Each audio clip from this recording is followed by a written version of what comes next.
Holed up in the swamps of the Everglades lies a ghost of a dream that never came to be. Construction for the Dade Collier Airport started in 1968, and it was Florida's plan to take off into the future. 7 hold short of runway 31 right, you're behind it. Somebody even back then realized what was going to happen today, which was we were going to have millions of people move into the area. And with a big population came a need for big air travel and cargo centers. And Miami-Dade Port Authority thought the perfect place for it was in the swamps just outside Everglades National Park. It would mean the Dade County would be the first in solving the big problems that we have today in urban and mass transportation. And at the same time, the Boeing company was building a supersonic passenger plane, the Boeing 2707.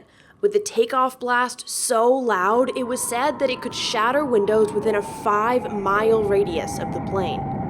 Anything you're going to build, you're going to have to build far away.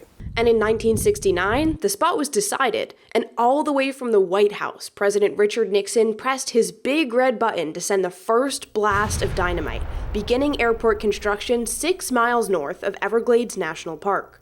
And with that explosion began the reawakening of a movement that kind of had gone dormant, the birth of the new environmental movement in South Florida. Just 2 years later, in 1971, the Boeing 2707 project was killed, and the plane never made a commercial flight. But the 2707's fail to lift off wasn't the real reason for the airport's failure.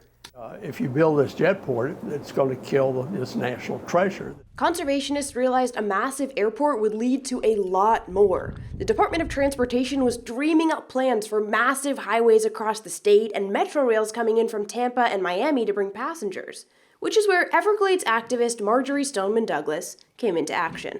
The jetport is the beginning of the next 50 years of her life, and fighting these fights and creating the Friends of the Everglades. Friends of the Everglades is now a massive conservation group that works on all sorts of restoration projects. But back in the 60s, its first and only goal was to take on the Port Authority and shut down the Everglades jetport. They were openly hostile to people like Ms. Douglas and Art and me. You're not ready to say at this time that the commercial airport in the Everglades will not be built? I am not. No, sir. You better believe it. But eventually, he came around. And it was in major part to a man named Nathaniel Reed. Reed was the Assistant Secretary of Fish, Wildlife, and Parks at the Department of Interior, and his team created this, the environmental impact of the Big Cypress Swamp jetport. Richard Nixon, the president, he didn't give a damn about the environment. But Nat Reed, he was able to change their minds. Once the federal government pulled their support from the project, the Miami Port Authority stopped construction. But left behind was a massive runway in the middle of the swamp, and a reminder that this land was in danger. The jetport is actually what crystallized the movement that resulted in the creation of Big Cypress National Preserve. The Cypress National Preserve is 729,000 acres of land that surround the airport on all sides, and it holds the major watersheds that provide water to the entire national park. The death of the jetport brought on competing mindsets. Environmentalists wanted to make the land an extension of Everglades National Park.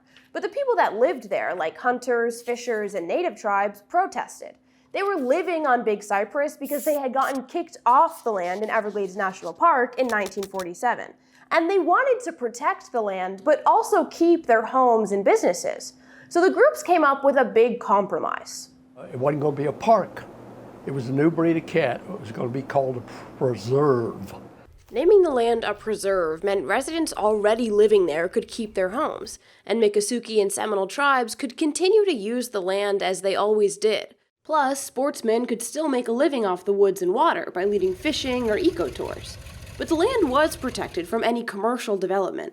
Today, the jetport still stands, but it doesn't look like much. It's just this one building, essentially an office with a couple radios, a small staff, and a window that overlooks the runway. No fueling, maintenance, or FAA control tower. It's just purely touch and goes, approach.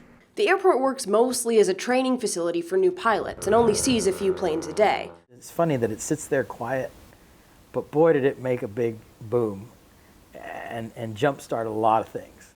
And now, conservationists say its biggest use is as a symbol, a slab of pavement that serves as a reminder that this land is meant to be protected. Anna Kuhn, UMTV.